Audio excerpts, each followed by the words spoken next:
Hi, friends. Welcome on for another Flavor Friday. Let me know down below, how did you enjoy your flavors this week? What was your favorite flavor that appeared? Drop it down below. I would love to know. As we're getting started and everyone is hopping on, please also, and I'm checking all the socials, please make sure to also let me know where you are tuning in from. Are you catching this live? And what part of the country are you in? I am in Oklahoma, and we, of course, had some horrible tornado action last night. And and how is the weather where you are? Okay, I am not. Oh, yep. Okay, there we are. And let me just pop this over to the group so that all the group members can be in on this. Let's see. There we go. All right, shared. Okay, we are ready to go. Okay. And so hopefully you've told me your favorite flavor from this past week down below. This week, my husband and I were enjoying all of those fabulous flavors of a Italian grinder. So let me know down below how it went for you. All right. So one of the biggest questions that I get when I talk about starting with flavor is this: if I do that, won't I end up cooking multiple meals? Short answer, no. And we don't want you to do that. But the reason why is what I want to talk about today, right? Okay. So you don't need 7 different meals, 7 different dinners, 7 different breakfasts, 7 different lunches, 7 different snacks, 7 different dinners, which is sort of the model that a lot of meal plans can work on, right? You don't need 7 different meals. Actually, that's 7 times 4, 28 different meals. You simply need one direction to start with. All right. Too many meals gives you what? Too many decisions. Then you're overwhelmed. It's not because you don't have a lack of ideas. You can pop pretty much anything into the Google search bar these days, and there is a blog that is going to pop up with a recipe collection, or you'll get videos on YouTube. We are in a wealth of food knowledge right now, right? And recipes and cooking skill videos and all sorts of things. You can pretty much find whatever it is that you're looking for. But your starting point for yourself and your family is what matters, not what YouTube or social media or what the Google search bar or the AI now is going to tell you, right? So, what I want to say is this: what do I mean by flavor? When I say flavor, what I don't mean is a cuisine, because that's what we automatically think of. Okay, well, she's talking about flavor. All right, well, I like Mexican, I like Greek, I like Thai. Yes, those are flavor profiles, which are actually, and each one of those flavor profiles is actually made up of aromatics, spices, seasonings, and fresh herbs and perhaps an acid like lemon or lime juice or zest. Okay. And if you'd like my free flavor guide, drop flavor down below and I will send that your way. It's a PDF that I created, or a book, an ebook actually, that I created, profiling 10 of the most popular global cuisines and how you can, the ratio of aromatics to dried spices and seasonings to fresh herbs to make that particular flavor profile, and a quick and easy recipe that goes along that demonstrates that profile. So if you'd like that guide, drop flavor down below and I will get that over to you right after this little live. Okay, so when I say flavor, I don't mean Mexican or Italian or even a specific recipe. Okay, what I'm talking about are patterns of what actually works in your kitchen, what people consistently enjoy, what they come back to, and what actually feels good in their body. Here's an example. And this is the example that really drew attention to this for me. I've been interested in flavor ever since I can remember. Like, what do we mean by a good eater versus a picky eater? What do we mean by someone who enjoys all kinds of flavors? But what's the difference between that person and another person who enjoys maybe more flat flavors, right? Okay, so my son, we always thought he was a picky eater. He was colicky as a baby. Like, no matter what I tried. No matter what I tried, he was always colicky.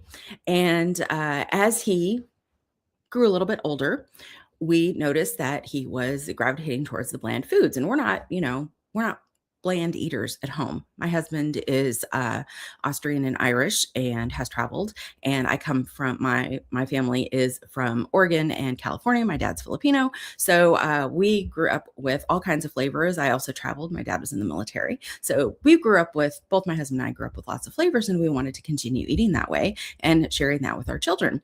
So, but we noticed that my son, once he got to around 5 or 6 and a little bit older, we noticed he was gravitating towards, the usual chicken nuggets, white rice. He would do steamed broccoli and still does to this day. Yay. Roasted now, of course. Corn, sort of all the usual kid friendly foods that we think of here in the United States, at least. Okay. But I did notice that whenever I prepared something that was especially ground beef based or like shredded beef, and those were always dishes that I added Worcestershire sauce to, I always noticed that he would eat those voraciously. And one of the only things that he would eat voraciously. And as a mom, right, you're like, oh, thank goodness, I finally found something, right? So that was the flavor that I built around for him once I realized that. And then I would always make extra. So I would ask him, okay, if you liked this, right? If you like the meatloaf that I put Worcestershire sauce in, what would you think about maybe sloppy joes?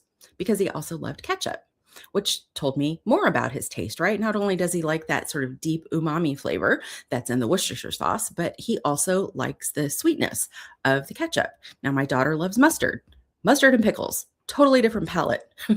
She's another topic for another conversation. Okay. So the moral of the story is what looked like pickiness was actually feedback, not only on what he preferred to eat and would eat more of, but it turns out that in just a couple of years ago, as a young adult, he was finally able to articulate more clearly to doctors what was going on with his digestion, and he got a diagnosis, which was, like magic. The heavens opened up, and he could finally manage his digestion. But all of those, all of those preferences were actually clues to what was going on in his digestion.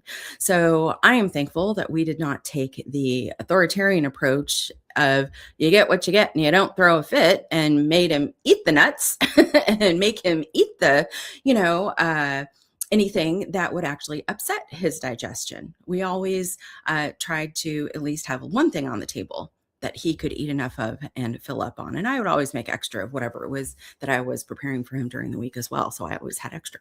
Okay. So instead of cuisine based, here's what I want you to notice. What is the pattern? What is the pattern of flavor?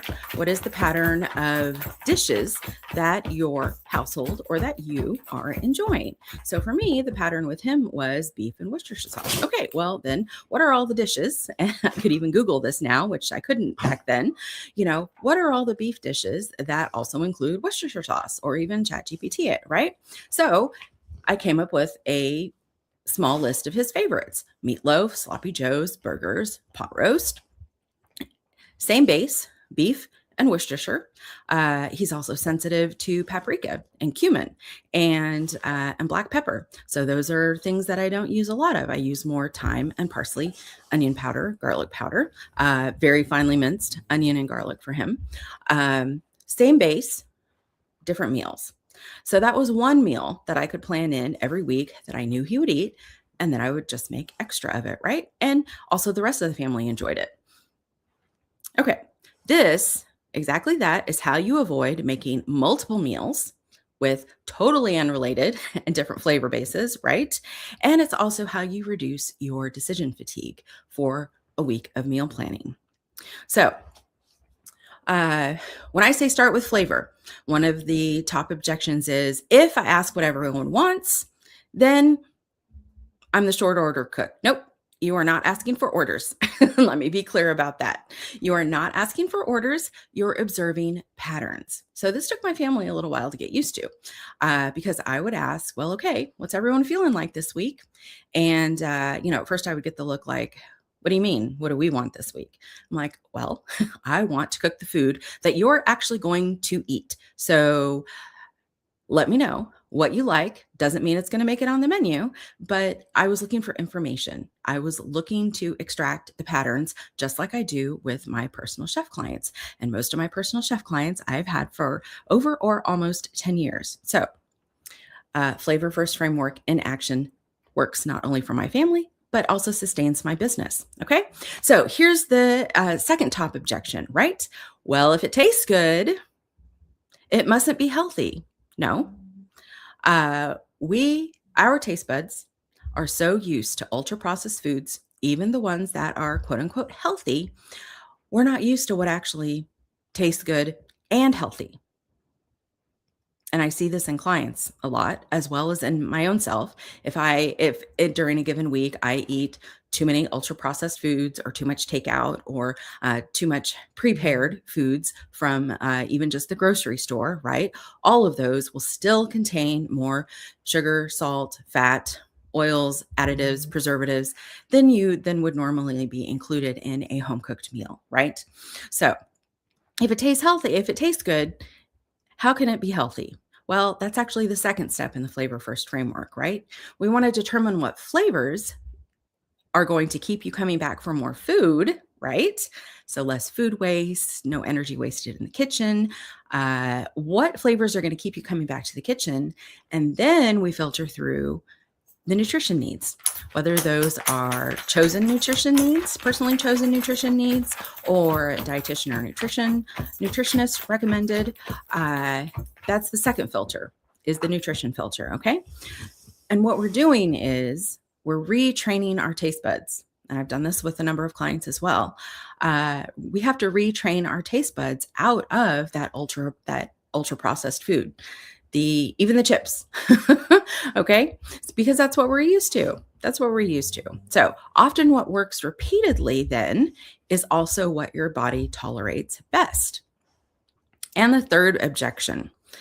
This is the third big objection to if I start with flavor, is that it's removing or undercutting your authority if you're the parent in the household. And this doesn't remove your authority at all. As I said, you're not the short order cook. You're not taking orders. What you're simply doing is you're asking for information. You're asking for feedback. You're asking so that you can recognize the patterns that you and your family enjoy so that the food will be enjoyed so that there isn't that waste in the kitchen, right? Time, energy, and resources. What leading with flavor does is it changes how you lead in the kitchen. And that's also something that we don't necessarily think about, leading in the kitchen. So it's not about controlling everything, having everything organized and ready to go. That's not necessarily control. That's just being well organized, okay? But it isn't about controlling everything. It's about having a simple structure and then building around that simple structure. And that simple structure is hopefully what works for you and for your family. Okay. So this week, your action step, don't plan everything. Don't plan everything. Don't plan 7 breakfasts, 7 lunches, 7 snacks, 7 dinners. I'm exhausted just by saying that, right? What I want you to do is identify one simple pattern. Identify a protein, a seasoning, a flavor base, and then build 2 to 3 meals from it. If you're in my group, we had a group member recently share her daughter's favorite snack. And her daughter's favorite snack right now is broccoli and tzatziki sauce. Awesome. Her daughter's 9. I think it's amazing. So you have the broccoli, right? Which has sort of a grassy, leafy green taste to it. And we have the tzatziki sauce. What's in the tzatziki? Well, it's yogurt based. It has lemon, it has dill, it has garlic, right? Cucumber. So I bet if she thinks about it, she would find other dishes that her daughter already enjoys that also include some of those same elements: creaminess, taste of garlic, taste of lemon, taste of dill, Maybe she loves cucumbers. That could also be a good dipper too for the tzatziki sauce, right? Is the cucumber. So that's what I'd like you to do this week. Just identify one pattern, whether it's a protein, a seasoning, a base, and then build 2 or 3 meals from there and let me know how it goes. If you want help applying any of this in your own kitchen, we talk about this more in my group, but I'm also happy to hop on a call with you. So if you're looking for a little bit more clarity in the kitchen about your menu, about your own personal flavors, drop call down below and we will hop on a free 15-minute consult. So thank you again for joining me today for Flavor Friday. And remember, keep it simple, lead with flavor. Flavor is how we savor, both in the kitchen and in life. See you next week.